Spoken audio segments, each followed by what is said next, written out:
Good morning student. आज अपने कार्बनिक रसायन विज्ञान जो आपका एक पोर्शन रहता है, कार्बनिक रसायन विज्ञान, उसको डिस्कस करेंगे। तो देखो, ये जो कार्बनिक रसायन विज्ञान है, इसका नाम कार्बन क्यों है? सबसे पहले तो बात है, इसके जितने भी यौगिक हैं वो कार्बन से बने हुए हैं। किससे बने हुए हैं? इतने इसके सारे यौगिक कार्बन से। और यहाँ पर अपने बात करने जा रहे हैं सबसे इम्पोर्टेंट और सबसे ज़्यादा यूज होने वाली कोई कार्बनिक यौगिकों के बारे में, और वो होते हैं हाइड्रोकार्बन। क्या होते हैं? हाइड्रोकार्बन।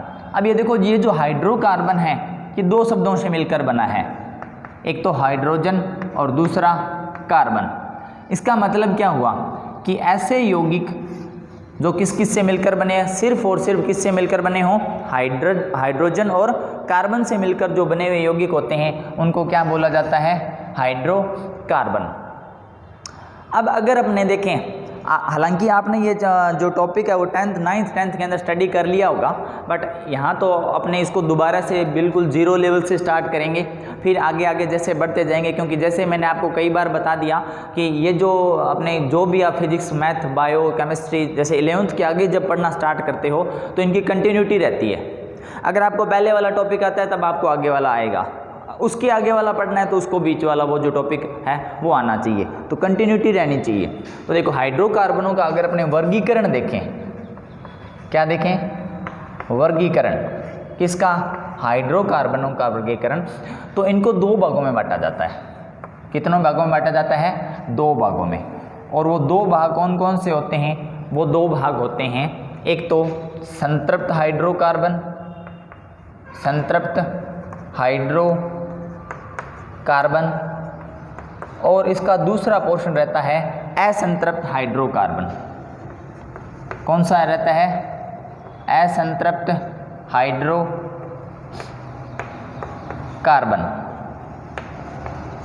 संतृप्त हाइड्रोकार्बन और असंतृप्त हाइड्रोकार्बन, ये इसके दो पार्ट रहते हैं। अब देखो, ये जो संतृप्त है और ये जो असंतृप्त है, इसका मतलब क्या होता है? अगर अपने संतृप्त को हिंदी में अगर यूज करके देखें, इसका मतलब होता है संतुष्ट होना। क्या होना? संतुष्ट होना। अच्छा, ये हाइड्रोकार्बन स्टार्ट करने से पहले मैं आपको कुछ जनरल चीज़ें जो आपको याद रखने वाली हैं, हालांकि अपने वो पहले पढ़ चुके हैं, परंतु अब जो काम में आएंगी उनको आपने याद करना है अच्छे से। क्या याद करना है? कि हाइड्रोजन जो होता है ना, वो एकलबंध बनाता है। कितने बॉन्ड बनाएगा? Single bond. ये याद ही रखना है आपने। ऑक्सीजन बनाता है डबल बॉन्ड, तीर का निशान लगा लेते हैं। हाइड्रोजन कितने बॉन्ड बनाएगा? एक, मतलब एकलबंध, सिंगल बॉन्ड। ऑक्सीजन कितने बॉन्ड बनाता है? Double bond. नाइट्रोजन कितने बॉन्ड बनाता है? Triple bond, 3 bond. Total bonds की ये जो नंबर ऑफ, मतलब ये जो हाइड्रोजन, ऑक्सीजन, नाइट्रोजन, इनके बॉन्ड की बात कर रहे हैं, ये इनके टोटल बॉन्ड होते हैं, ठीक है। और जो कार्बन होता है वो बनाता है 4 बॉन्ड। कितने बॉन्ड बनाता है? 4 बॉन्ड। तो ये आपने एक कुछ ट्रिक है या आपने याद करने वाली जो बात है वो याद रहनी चाहिए आपके, और इसी से मिलके क्या होता है कि हाइड्रोकार्बन बना होता है। अब हाइड्रोकार्बन में मुख्य कौन कौन से हो? कार्बन और हाइड्रोजन। ये तो हुई हाइड्रोकार्बन की बात। एक बार इसको यहाँ पे स्किप करते हैं, अपने इसको थोड़ा आगे और लेके चलते हैं। अगर आपसे ये पूछे कि कार्बनिक यौगिक कौन से होते हैं, क्या पूछा जाए? कार्बनिक यौगिक क्या होते हैं? हाइड्रोकार्बन, वो तो किस किस से मिलकर बने होते हैं? हाइड्रोजन और कार्बन से। और कार्बनिक यौगिक क्या क्या होते हैं? इसमें आपने ये ध्यान रखना है कि ऐसे यौगिक, आपको एक ट्रिक बता रहा हूँ, CHOPNS, ये याद रखना है आपने। अगर आप अपने इसकी व्हाट्सएप लैंग्वेज देखें तो ये क्या बन गया? जैसे अपने व्हाट्सएप पे टाइप करते हैं, है ना, तो कुछ भी मतलब अपनी मर्जी से, जैसे अपने हिंदी को ऐसे इंग्लिश में बना लेते हैं, तो इसको अगर अपने इसकी हिंदी लिखें तो ये बन गया क्या? चौपन्स, है ना, क्या बन गया? चौपन्स। तो तो आपको ये ध्यान रखना है कि ऐसे कार्बनिक यौगिक जिसके अंदर ये इतने सारे तत्व क्या हों, मौजूद हों, इनमें कोई ज़रूरी नहीं है कि उसके अंदर सभी तत्व मौजूद हों। उसमें जैसे कार्बन और हाइड्रोजन तो होंगे ही होंगे, उसके साथ में अगर ऑक्सीजन लग जाए, उसके साथ में अगर फास्फोरस लग जाए, उसके साथ में अगर नाइट्रोजन लग जाए, उसके साथ में अगर सल्फर लग जाए, उसके साथ में सिर्फ ये लगना नहीं, मतलब इनसे कुछ बने हुए यौगिक, ऐसे कोई भी यौगिक, जैसे आपने अगर ये फॉर्मूला जानते हो आप 10th के अंदर, ये फॉर्मूला था, ये किसका होता है, कार्बोक्सिलिक अम्ल का। किसका फॉर्मूला होता है ये,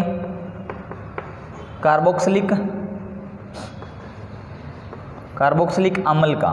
तो इसके अंदर देखो ये एक कार्बनिक यौगिक है, क्या है ये एक कार्बनिक यौगिक। इसमें कौन कौन से हैं, कार्बन, हाइड्रोजन और ऑक्सीजन। तो देखो कार्बन हाइड्रोजन और किससे मिलकर बना है, ये ऑक्सीजन से। तो ऐसे कोई भी और एग्जांपल पढ़ेंगे अपने जैसे जैसे आगे जाएंगे, पर उससे पहले अपने बात करते हैं वापस आ जाओ हाइड्रोकार्बन पे। और इसका वर्गीकरण कितने भागों में बटा होता है, 2 भागों में। कौन कौन सा, संतृप्त हाइड्रोकार्बन और असंतृप्त हाइड्रोकार्बन। आज अपने संतृप्त और असंतृप्त हाइड्रोकार्बन सिर्फ इन्हीं यौगिकों की बात करेंगे। तो देखो संतृप्त का मतलब मैंने आपको बताया कि क्या हो जाए, संतुष्ट। संतृप्त का मतलब क्या होता है, संतुष्ट। संतृप्त हाइड्रोकार्बन कौन से होंगे, ऐसे हाइड्रोकार्बन जिनमें कार्बन व कार्बन के बीच एकल बंध हो। क्या लिखा मैंने, कार्बन व कार्बन के बीच एकल बंध हो, उनको क्या बोलते हैं, संतृप्त हाइड्रोकार्बन। और ये जो होते हैं इनका नाम क्या होगा, इनका नाम होता है एल्केन। क्या होता है इनका नाम, एल्केन। और इनका सामान्य फॉर्मूला आपको आना चाहिए, जनरल फॉर्मूला CnH2n+2, ये इसका जनरल फॉर्मूला होता है। तो संतृप्त का मतलब आप क्या बोलोगे कि यहाँ ये समझने के लिए, सिर्फ लिखना नहीं है, कि केमिस्ट्री की लैंग्वेज नहीं है ये सिर्फ आपको समझाने के लिए कि कार्बन और कार्बन के बीच में क्या होगा, एकल बंध। जैसे ये कार्बन है, अपने अगर बात करें कार्बन और कार्बन के बीच में एकल बंध होना चाहिए। ये ध्यान रखना है, मैंने ये लिखा है इसलिए, किस किस के बीच में होना चाहिए, कार्बन और कार्बन के बीच ही होना चाहिए। उसके बाद बात करते हैं अपने असंतृप्त हाइड्रोकार्बन की। असंतृप्त हाइड्रोकार्बन को 2 भागों में बांटा जाता है। फिर से इसमें 2 टाइप के यौगिक आते हैं। कौन कौन से, एक तो वे आएंगे जिनमें कार्बन व कार्बन के बीच द्विबंध हों। क्या हो, द्विबंध हों। और इसको कार्बन और कार्बन के बीच द्विबंध होना चाहिए। किस किस के बीच में बात कर रहे हैं अपने, सिर्फ कार्बन और कार्बन के बीच में क्या होना चाहिए, द्विबंध होना चाहिए। और इसमें जो यौगिक होगा वो कौन सा होगा, वो होता है एल्कीन। जब कार्बन और कार्बन के बीच में द्विबंध होता है तो उससे जो यौगिक बनता है उसको बोला जाता है एल्कीन। उसके बहुत सारे यौगिक बनते हैं, ये इसका एक कॉमन नेम है। क्या बोला जाता है, एल्कीन। अब इसका सामान्य जनरल फॉर्मूला पता होना चाहिए आपको, CnH2n ही होता है। देखो इसका फॉर्मूला क्या, CnH2n+2, इसमें से 2 हटा दो तो क्या आ जाएगा, Cn और H2n।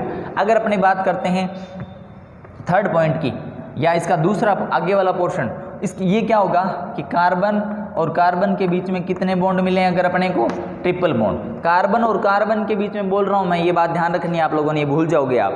तो कार्बन और कार्बन के बीच में कितने बॉन्ड होने चाहिए, 3 बॉन्ड।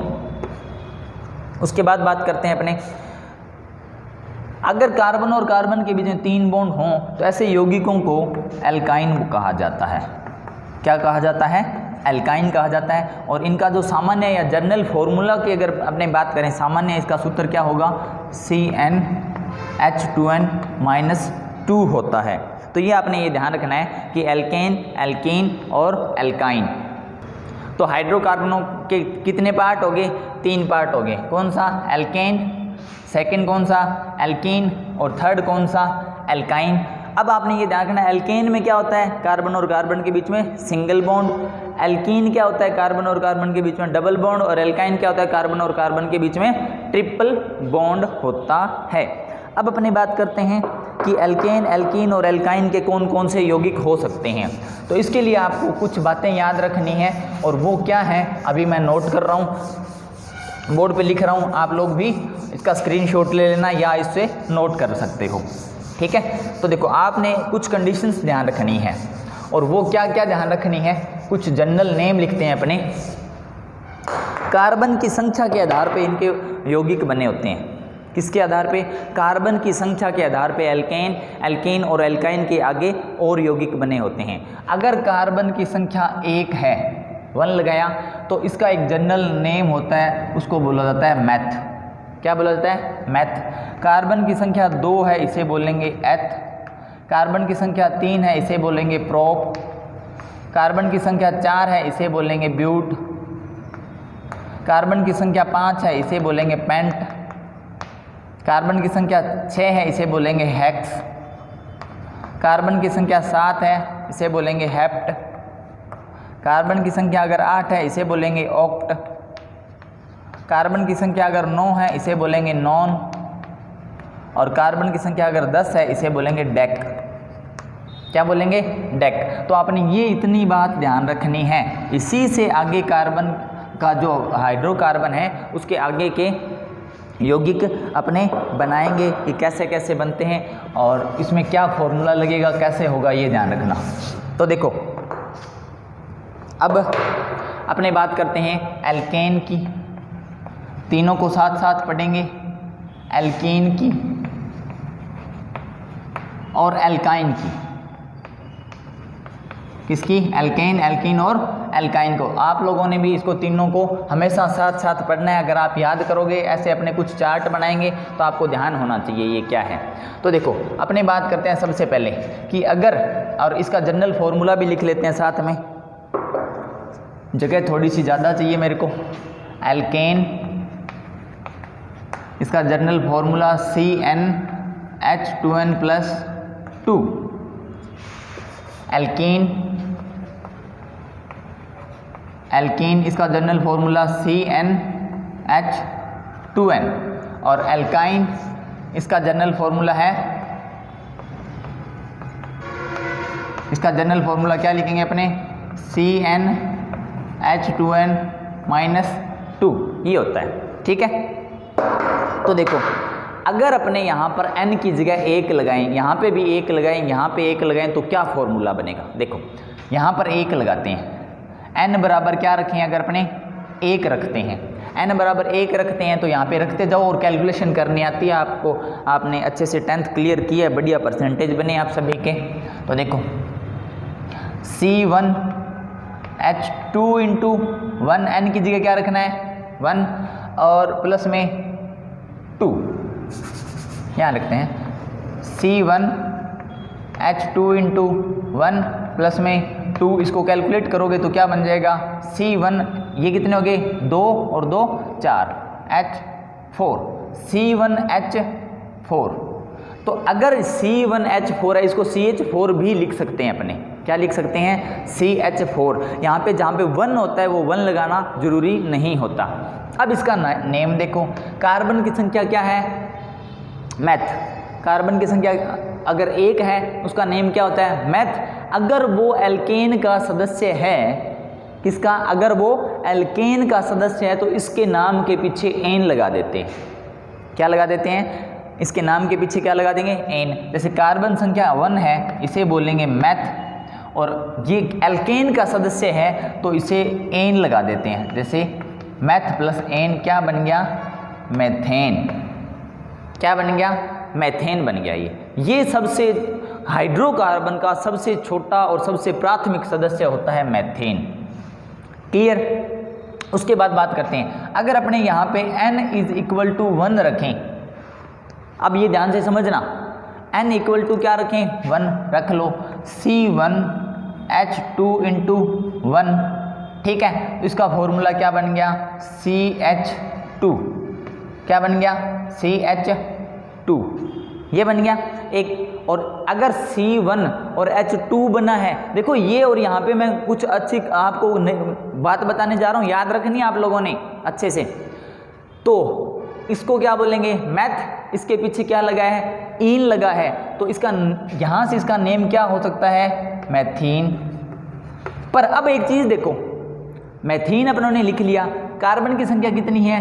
एक। और एल्कीन के लिए मैंने आपको बताया था कि कार्बन और कार्बन के बीच में क्या होना चाहिए, डबल बॉन्ड होना चाहिए। ये इसकी खास बात है, किसके बीच में, कार्बन और कार्बन के बीच में क्या होना चाहिए, डबल बॉन्ड होना चाहिए। अब आप ये बताओ यहाँ पे कार्बन की संख्या कितनी है, एक ही है, तो कार्बन और कार्बन के बीच में डबल बॉन्ड है क्या, नहीं है। पहली बात ये। दूसरी बात, यहाँ पे मैंने अभी थोड़ी देर पहले लिखा था कार्बन कितने बॉन्ड बनाता है, 4।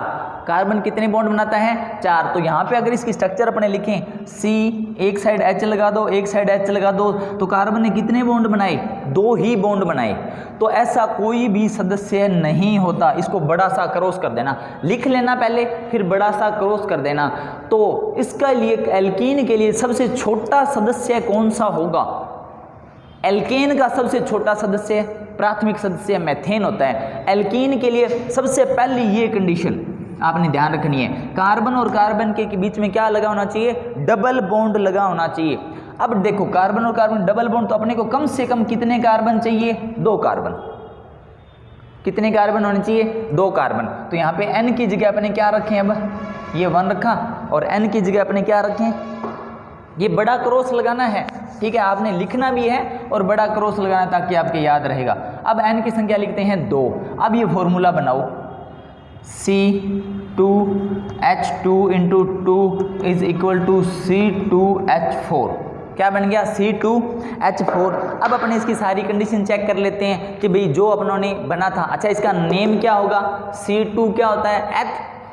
अगर एल्कीन का सदस्य है इसका नाम हो जाएगा एथीन, इसका नेम क्या हो जाएगा, एथेन। क्लियर। अब अपने देखते हैं कि भी ये जो बनाया अपनों ने ये सही है या नहीं। तो सबसे पहले कार्बन और कार्बन के बीच में डबल बॉन्ड लगा दो, और एक कार्बन कितने बॉन्ड बनाएगा, 4, और 4 यहाँ पे क्या जुड़े हैं, हाइड्रोजन। एक हाइड्रोजन यहाँ जोड़ दो, एक यहाँ जोड़ दो, एक यहाँ जोड़ दो, और एक यहाँ जोड़ दो। इस कार्बन के बॉन्ड काउंट करो 1 2 3 एंड 4। इस कार्बन के बॉन्ड काउंट करो 1 2 3 एंड 4। तो अब ये जो सदस्य बना है ना, ये बिल्कुल सही है। तो एल्कीन का सबसे प्राथमिक सदस्य कौन सा होता है, एथीन। एल्कीन का सबसे प्राथमिक सदस्य कौन सा होता है, एथीन होता है। और एल्केन का सबसे प्राथमिक सदस्य कौन सा होता है, मेथेन होता है। क्लियर। अब बात करते हैं अपने एल्काइन की। किसकी बात करते हैं, एल्काइन की। तो जैसे यहाँ पर एल्कीन या मेथेन नहीं बना था, तो यहाँ पे मेथाइन, इसका सबसे पहला सदस्य आपके हिसाब से क्या होना चाहिए, अगर 1 लगाएं तो मेथाइन नहीं बनता। तो क्योंकि इसमें भी क्या चाहिए, अपने को कार्बन और कार्बन के बीच में क्या चाहिए, ट्रिपल बॉन्ड चाहिए। समझ में आ गई बात। देखो स्टार्टिंग थोड़ा सा आपको समझना है, उसके बाद में तो फॉर्मूले के अंदर रखते जाओ एन की वैल्यू, और सारी चीज़ें क्लियर होती जाएंगी। तो कार्बन और कार्बन के बीच में क्या लगाएं, अगर अपने ट्रिपल बॉन्ड लगाएं, ये कंडीशन है इसकी, कार्बन और कार्बन के बीच में ट्रिपल बॉन्ड होना चाहिए। तो देखो इसका n बराबर 2 सबसे छोटा सदस्य, n बराबर 2, तो फॉर्मूला लिख लो C2 यहाँ फिट करो, 2 × 2 - 2 इज 4 में से 2 गए 2, तो फॉर्मूला क्या हो गया, C2H4। इसकी स्ट्रक्चर बना के देख लो भाई कि ये जो बना है वो सही है या गलत। तो सबसे पहले क्या करो, कार्बन और कार्बन के बीच में ट्रिपल बॉन्ड लगा दो। सॉरी ये गलत हो गया, यहाँ पे C2H2 आएगा, C2H2 आएगा। तो कार्बन और कार्बन के बीच में क्या लगा दिया अपन ने, ट्रिपल बॉन्ड लगा दिया। अब देखो यहाँ पर हाइड्रोजन कितने हैं, 2, एक इधर लगा दो, एक इधर लगा दो, और साथ में कार्बन और हाइड्रोजन सबके बॉन्ड का आप काउंट कर सकते हो, गिन लो। हाइड्रोजन कितने बॉन्ड बनाता है, 1 बॉन्ड, थोड़ी देर पहले मैंने आपको बताया था। और कार्बन कितने बॉन्ड बनाता है, 4 बॉन्ड। तो देखो इस कार्बन के बॉन्ड 1 2 3 और 4, और इसके बॉन्ड 1 2 3 एंड 4। कितने बॉन्ड हो गए, कार्बन के 4 और हाइड्रोजन के 1। ये थोड़ी समझने वाली बात थी। और इसका नेम क्या हो जाएगा, एथ लगाएंगे, और प्लस में ये इसके पीछे क्या लगा देंगे, आइन। क्या लगा देंगे, आइन। तो ये क्या बन गया, एथाइन। क्या बन गया, एथाइन। यहाँ तक ठीक है। तो यहाँ पर सबसे छोटा सदस्य कौन सा, मेथेन। इसका सबसे छोटा सदस्य कौन सा, एथीन। और इसका सबसे छोटा सदस्य कौन सा, एथाइन। ये बात आपने ध्यान रखनी है और ये इंपॉर्टेंट बात है।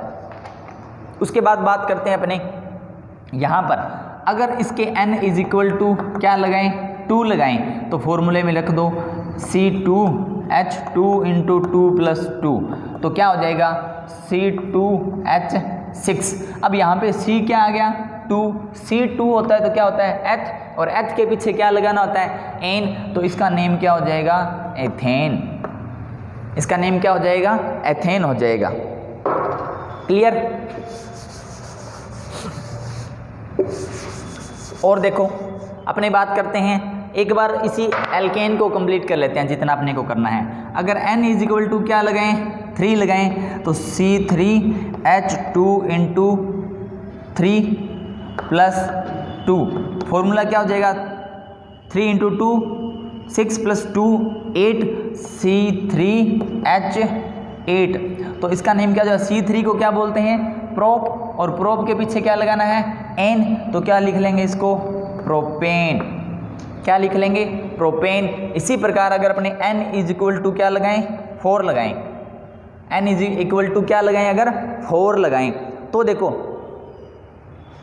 यहाँ पर क्या होगा C4H2 इंटू 4 प्लस 2 कितना हो गया 4 इंटू 2 8 प्लस 2 10, तो C4H10।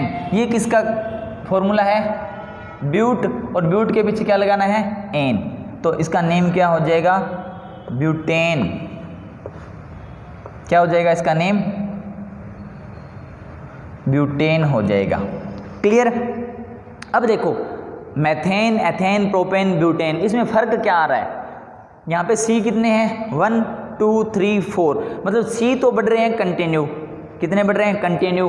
पहले कितने थे H कितने थे 4, 4 से कितने हो गए 6 8 और 10, मतलब यहाँ पर अगर अपने ऐसे अगर यहाँ तक पहुँचें तो C की संख्या तो बढ़ेगी 1 और हाइड्रोजन की संख्या बढ़ेगी 2। अगर आपसे ये फॉर्मूला याद नहीं है या ये याद नहीं है तो सिर्फ अगर ये सदस्य ध्यान है तो आप कंटिन्यू काउंट करते जाओ। जैसे एग्जांपल तो अगर आपको हेप्टेन का फॉर्मूला लिखना पड़े, किसका फॉर्मूला लिखना पड़े हेप्टेन का, तो आप क्या करोगे C5 C6 C7 यहाँ तक पहुँचना है अपनों ने। C क्या होना चाहिए 7, तो 4 अगर C4 है तो H कितने हैं 10 प्लस 2 करते जाओ, C5 है तो H कितने हो जाएंगे 2 बढ़ा दो 12, C6 है तो H कितने हो जाएंगे 14 और C7 है तो H कितने हो जाएंगे। अगर आपको हेप्टेन का फॉर्मूला लिखना पड़े तो C7H कितने बढ़ा सकते हैं अपने 3 के बाद में 4 के बाद में 5 आया तो H हो गए 12, 6 आया तो H हो गए 14, 7 आया तो H हो जाएंगे 16, C7H16। ये किसका फॉर्मूला है हेप्टेन का, किसका फॉर्मूला है हेप्टेन। अब इसी में अपने यहाँ पर कंटिन्यू चलते हैं, n बराबर क्या लगाएं 3, तो C3H2 into 3 is equal to C2H6। यहाँ पे सारी चीज़ें डबल चलेंगी, ये तो होता ही नहीं 2 लगा दिया 3 6। अब ये 3 आ गया, 3 का नेम क्या होता है प्रोप, और प्रोप के शब्द के पीछे क्या लगाना है इन लगाना है, तो क्या है इसका नेम क्या हो जाएगा प्रोपीन। क्लियर। इसके बाद बात करते हैं अपने C4H2 into 4 is equal to C4H8। C4 हो गया, अगर यहाँ पर C क्या हो गया 4, तो C4 को क्या बोलते हैं ब्यूट, और शब्द के पीछे क्या लगाएंगे इन, तो इसका नेम क्या हो जाएगा ब्यूटीन। अब देखो यहाँ पर क्या आ रहा है 2 4 3 6 4 8। अगर आपको किसी का भी फॉर्मूला पूछा जाए, जैसे आपको ये पूछा है ऑक्टेन का फॉर्मूला क्या होता है, किसका ऑक्टेन का, ऑक्ट का मतलब C8 और इसको डबल कर दो H16, ये फॉर्मूला किसका हो जाएगा ऑक्टेन का। तो यहाँ पे तो क्या होता है डबल नहीं होता, यहाँ पे यहाँ से ध्यान रखना होता है कार्बन तो कंटिन्यू चलेंगे तो 1 बढ़ेगा, और हाइड्रोजन जो है वो कितने बढ़ेंगे, जैसे स्टार्टिंग से 2 बढ़ेंगे। और अगर इसका एल्कीन का बस बिल्कुल सीधा सा फंडा है, जितने कार्बन उसके डबल हाइड्रोजन, जितने कार्बन उसके डबल हाइड्रोजन। इसमें ऐसे नहीं होता, इसमें अलग से होता है। ये है एथाइन, क्या है ये एथाइन। अगर यहाँ पे n इज इक्वल टू 3 लगाएं तो C3H2 इंटू 3 -2, तो 3 को 2 से मल्टीप्लाई करेंगे कितना आ जाएगा 6 - 2 कितने हो गए 4, तो C3 और H4। ये किसका फॉर्मूला गया C3 हो गया। C3 देखो क्या है प्रोप, तो ये क्या हो जाएगा प्रोप, और इसके शब्द के पीछे लगाते हैं आइन, क्या लगाते हैं आइन, तो इसका नाम हो जाएगा प्रोपाइन। क्या नाम हो जाएगा प्रोपाइन, और या इसको ऐसे लिख सकते हो प्रोपाइन, क्या लिख सकते हो प्रोपाइन। क्लियर। N = क्या लगाएं 4 लगाएं, तो C4H2 × 4 - 2 देख लो C4 8 में से 2 गए 6, तो H6 इसका क्या हो जाएगा ब्यूटाइन। क्या नेम हो जाएगा ब्यूटाइन। तो देखो यहाँ पर क्या हो रहा है, ये सबसे पहले सदस्य 2 3 4 5 ये तो कंटिन्यू चलेंगे। कार्बन की संख्या, तो हाइड्रोजन कितने हैं 2, कितने बढ़ गए +2 4, कितने बढ़ गए +2 मतलब 6। तो यहाँ पे भी अगर अपने इसके कंटिन्यू सदस्य बनाएंगे और आगे के, तो कार्बन तो बढ़ेगा 1 और हाइड्रोजन बढ़ जाएंगे 2 2 2 2 उसकी संख्या में। ठीक है, तो ये एक जनरल सा इंट्रोडक्शन था कि एल्केन, एल्कीन और एल्काइन क्या होता है। इसमें आपको ये चीज़ें ध्यान रखनी है, और इसी से क्या होता है पूरी जो ऑर्गेनिक केमिस्ट्री है वो चलती है। Thank you.